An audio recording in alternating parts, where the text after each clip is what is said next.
So you ended up in my Instagram feed. And so I just want to tell the listeners and the viewers that I just see a sea of seals. And what kind of seals are they? They're Cape fur seals. So for anyone in the States, they're similar, sort of distant cousin to the California sea lion, to the California fur seals. They don't look like the traditional seal. They're actually taxonomically closer to a sea lion, so standing more upright instead of lying down all the time, and like just big sea dogs, really. And there's these huge populations of them right there on the Namibia coast, correct? And when I'm watching a video, it's just a sea of them. How big would they be considered a herd? Is it? A colony normally.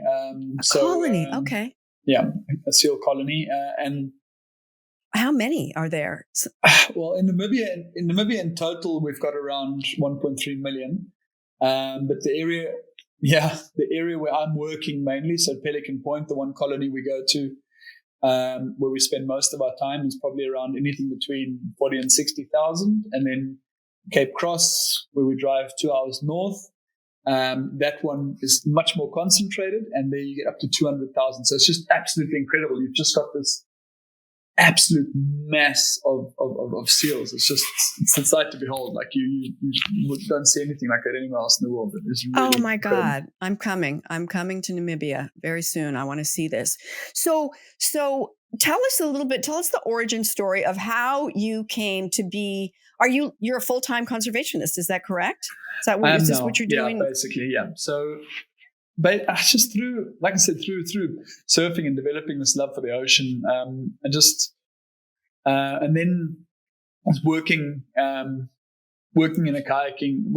a kayaking guide in the area amongst the seals, and starting up my own kayaking company there, and just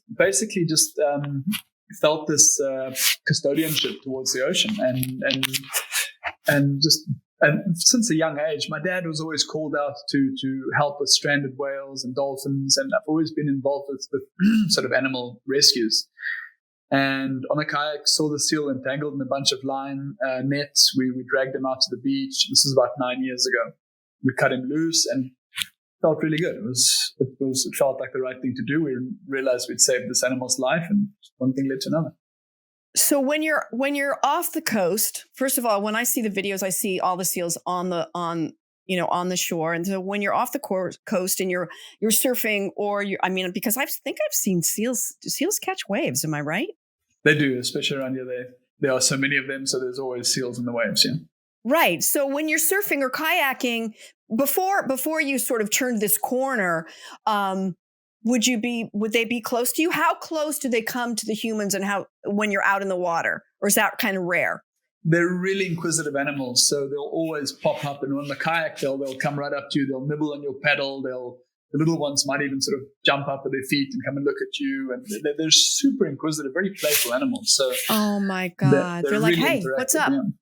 Exactly. Oh, that is so great. What am I doing living here in New Jersey? I'm getting on a plane tomorrow. Oh my God. It's like, so you see this seal, and you said we helped it. Who else was involved in that initial sort of rescue? At that stage, it was just one of the other guides on the water that day. We just dragged him to the beach, and then how big was he or she? That one wasn't how that big. Was he or she? He was maybe 40 or 50 pounds. Yeah. Okay. And how freaked out was he? He was stuck in a lot of net. It was a huge bundle of net. So he was quite immobilized. And after that, once we realized this was a thing, we started, like, you can go to a bunch of seals at Cape Cross where there's 200,000 seals, and there can be 30 entangled seals in front of you, and you will not see them unless you're really looking for them.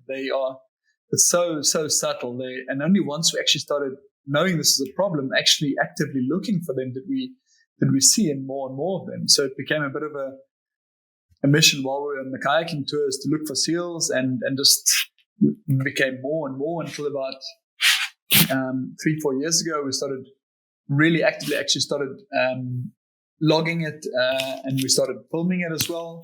I actually filmed in the beginning just to sort of show my kids and my wife why I'm coming home with bite marks every once in a while. And yeah, no, honey, it's a seal. Oh, right. No, really, it was a seal. and yeah, then about 2 years ago, we sort of made the decision to start up this Ocean Conservation Namibia, the nonprofit, and just basically hoping that through funding and that we could just pursue this on a full-time basis. So I want to back up a little bit. So you're kayaking, you see this seal, just totally, really, really bound up by these nets. Did you get it into the kayak? No, with the two of us, we sort of dragged him to the beach. We were only kayaking maybe 50 yards from the beach, so we dragged him to the beach. Right, so you're not that far. So when you drag it to the beach, did you have a knife on you? Did you know what I mean? How did you cut it? Growing up, I've always got a knife on me. There you go. Of course, because you're an outdoor kid and you're, so yeah, who needs a knife? Yeah, okay, good. And then when you let it go, what did that feel like? To let really cool. It go and watch? Knowing that you've directly saved this animal's life. It's a great feeling. It becomes a bit of after a while it becomes a bit addictive. So you sort of chasing that it's like heroin, that chasing that first high again each time. Yeah, but guess what?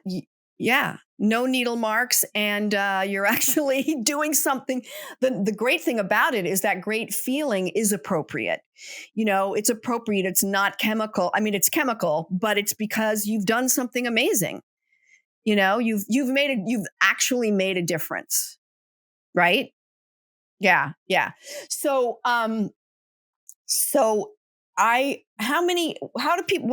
your Instagram handle? So we're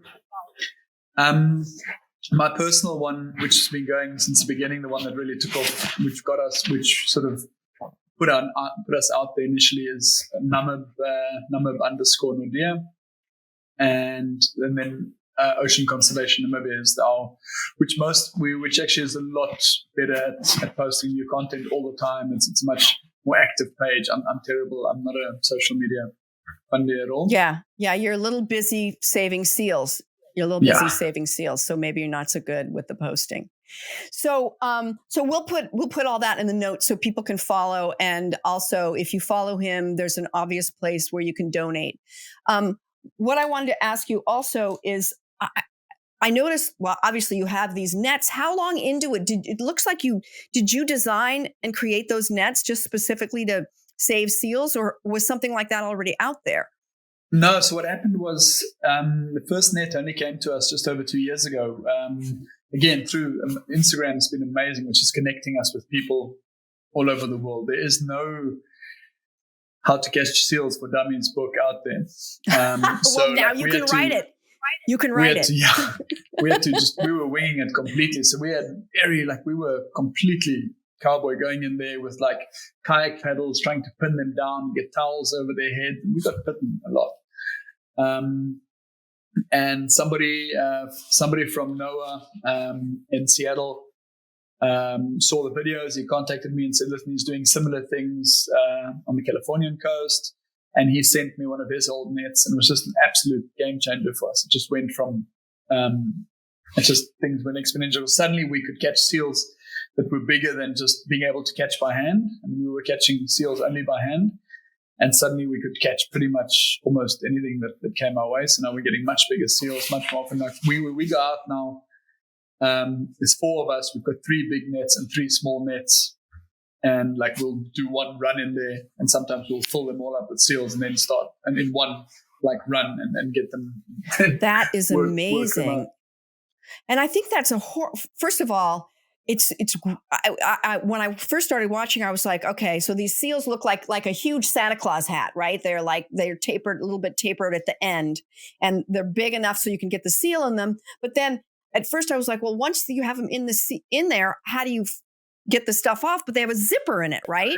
Yeah, so it's a the initial, like we've added a few designs to the subsequent nets. We're having them made ourselves now by the same woman that made the first net. And we put in 2 sets of like bi-directional zippers, giving us more access to the seal, and it just makes everything much safer for us and a lot less stressful for the animals. So no, they're right. Definitely massive game changer. So if you've got these 2 zippers, no matter where the thing is on their body, their neck, yes, you can always get to it. Exactly. Oh my goodness. So you guys are all going to go and check out the Instagram page, and you'll see these amazing videos. But that one where you were like the angriest seal ever, the 450-pound one, this seal fought you guys. Like, I don't know if you edited that, but how long did that go on? That was the one that I remember. I think that was the one that just kept biting the net and shaking me around, and like he just wouldn't go in there.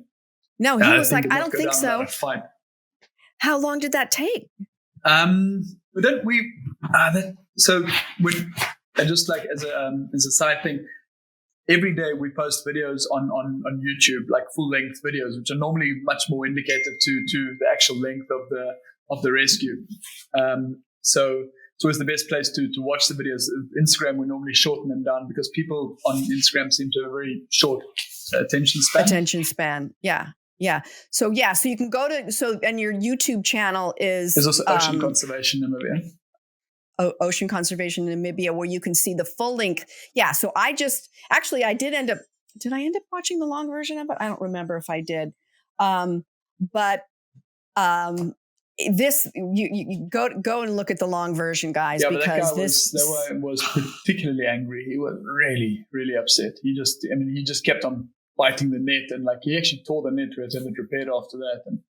And he just kept on. I mean, I always compare it to like you're basically sitting on a 300-pound pit bull, like trying to. Right. He's just as strong. He's just as angry.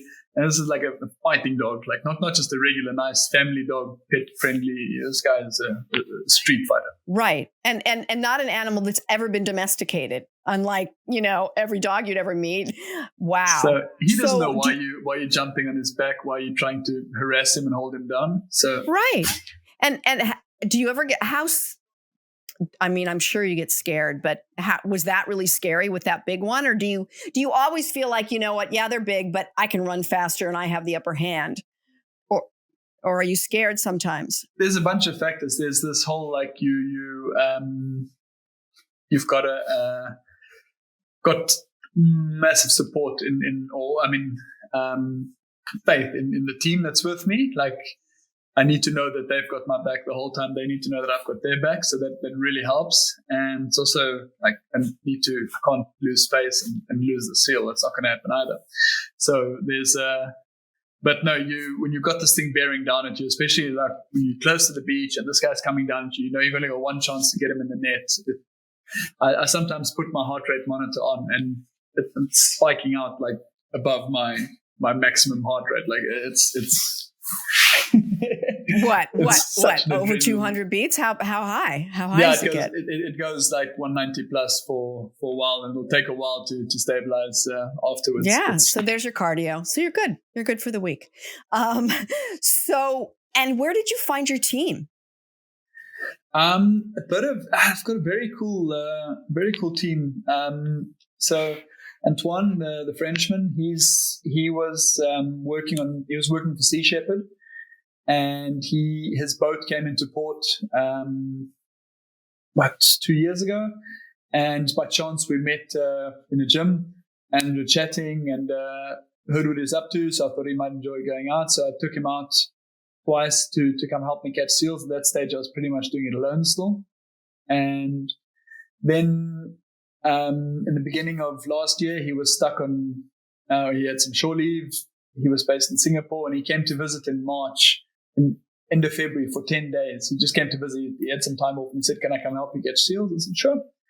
And then we got hit by lockdowns, and 10 days became 6 months. So we were just out every single day. It was the most amazing time because there was no one on the beaches, no one around. Like every day we could just go out and catch seals. It was just like it became a full-time thing, and we just enjoyed it so much. Fantastic. So he went back. So he never left. He never left. No, he stayed for 6 months then, and then he left. He went back for another campaign, and just decided that this is his heart belongs to seals, and he's been back since March again. And then Denzel, he's the really fast guy. He's brilliant. He's actually one of my my kayaking guides who's been helping me with the seals as well. And during the lockdown as well, there was no kayaking work, so I roped him in to help with the seals. And the last guy is Whaley. He's joined. He's actually one of the first. He used to work with me kayaking like 8-9 years ago, and I found some ancient videos. He was actually one of the first guys to help me catch seals like years ago, and he's been living overseas for the last 5 years. He's come back.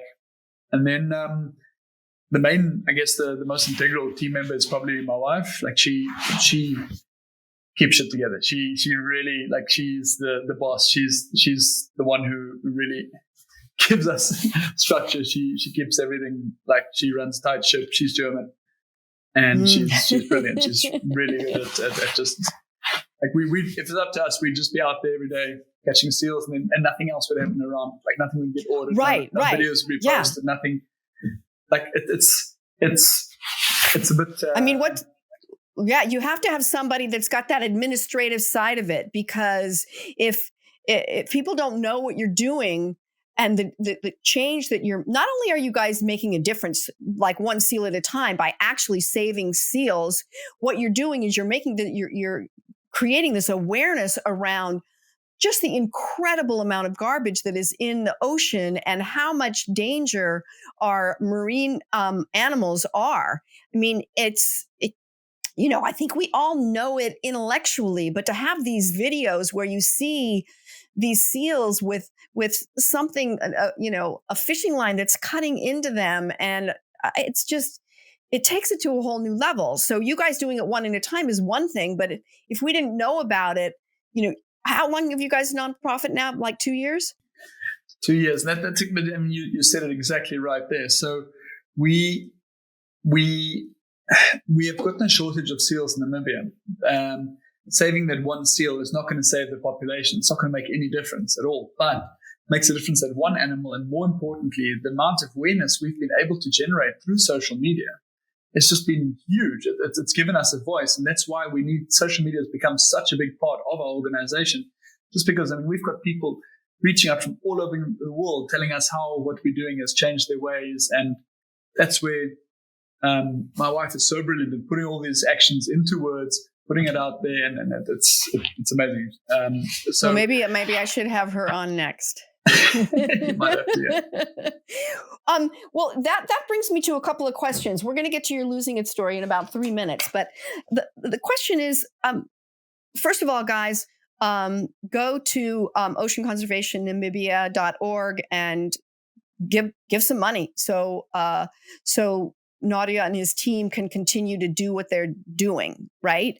And secondly, what can an individual do in a lifestyle change, or a choice in what they buy or what they eat? Is there something that each individual can do to create a change in what's happening globally? We get this question all the time, and it's very difficult. So on a level at home, I mean, you never know what's going to end up in landfill and from there into the ocean. So make a bit of extra effort to recycle, to reduce single-use plastics. If you eat fish, try and do a little bit of research on the sustainability of the fishery that you are supporting. A lot of fishing practices are really fine. A lot of them are really, really bad. Do you eat fish? I've for the last nearly 2 years, I've gone basically plant-based. I'm vegan too. I'll be vegan. It'll be 2 years Thanksgiving, which is third week in November here in the US. I went plant-based, and my number one reason to do it, first, it was the planet and what it does to the planet. All this industrial farming, with the impact on the planet because of that. And the second thing was just the cruelty to the animals. And the last reason was my health. I mean, I was healthy anyway, but yeah, so that's the thing. And sometimes I want to say to people when they're like, I'm going to be a little bit of a jerk, so excuse me for a minute. Oh, I could never give up cheese. I just want to go, oh, really? I bet you could. Or what if you don't eat? What if you only eat plant-based 3 days a week or 5 days a week? You know how many animals you're going to save? Do you know what an impact that'll have on the environment? So that's me getting on my soapbox a little bit there. No, absolutely. Like you say, people just need to make a little bit of effort. And from my side, I found it a little bit hypocritical, spending so much time devoting so much energy to saving animals' lives and go home and eat a big steak or lamb. And at the end of the day, there's no difference. An animal's an animal. And no. Absolutely. Just because you don't see how it's raised, you don't see it getting killed, you get to go. And people often say to me, I don't want to know when I say I'm vegan. Well, that's, you don't? Well, I think, once I saw 2 key documentaries, I couldn't go back, because watch once a few videos and your mind's made up. I won't even do wool anymore because I've seen too much. I know too much. Okay. So go plant-based. If you can't go plant-based 3 days a week, 5 days a week. Be smart about single-use plastic. There's all this stuff out there now where you don't have to buy laundry detergent in a big tub now. You can get a laundry detergent like it's a little sheet and you put it in there. Little strips. Yeah, they're brilliant. Yeah. And what is there anything else you would recommend on a personal basis that people can do? Small little things. Wherever you walk around, you see a piece of plastic, pick it up. You go to the beach, take a little bucket, do a little walk. You're going to feel really good about yourself. You can feel smug, done something good. And every little piece of plastic you've picked up as it's something that can't end up around an animal's neck, in an animal's throat. In a turtle's stomach, something like that. So it really, no matter where you are, no matter how remote or how public a beach is, like, pick it up. It's not, you don't do it, nobody else is going to do it. It's not going to just magically disappear on its own. It's so funny because when I used to walk my dog, I used to walk her in the winter because I'm about 15 minutes from the beach, and I would just pick up, and it's the winter, nobody's there, but still there's all this garbage that comes up on the beach. Always. And I realized after watching your video, I went to the beach and it's the summer now, and then I had been blind to that. I was doing it in the winter, but then after watching you, I was like, I'm going to pick up some trash. So I did. And yeah, I did feel good. I don't know if I felt smug, but I felt good. Losing it, losing it, losing it, losing it, losing it, losing it, losing it. If you